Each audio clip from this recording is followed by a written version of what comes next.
কিডনিতে পাথর হওয়ার কারণ ও প্রতিরোধের উপায়। কিডনি পাথরের সমস্যা ইদানিং আমরা অনেকেই সম্মুখীন হচ্ছি। চলুন জেনে নেই কিডনি পাথর থেকে কিভাবে আমরা সুরক্ষিত থাকব।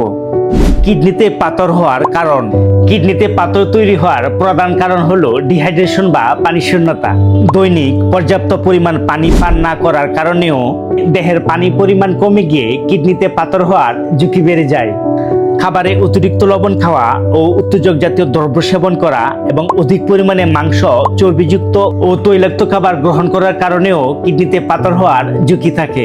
এছাড়াও ভিটামিন এ সমৃদ্ধ খাবার যেমন ফলমূল, শাকসবজি ও সামুদ্রিক মাছ ইত্যাদি এ ধরনের খাবার কম খাওয়ার কারণেও কিডনিতে পাথর হতে পারে। রেজিস্টার্ড হোমিওপ্যাথিক চিকিৎসকের পরামর্শে জার্মানি হোমিওপ্যাথিক ওষুধ সেবনের মাধ্যমে কিডনি পাথর থেকে সম্পূর্ণভাবে আরোগ্য হওয়া সম্ভব ইনশাল্লাহ। আপনাদের সাথে আছি আমি ডাক্তার মোহাম্মদ আব্দুল মান্নান।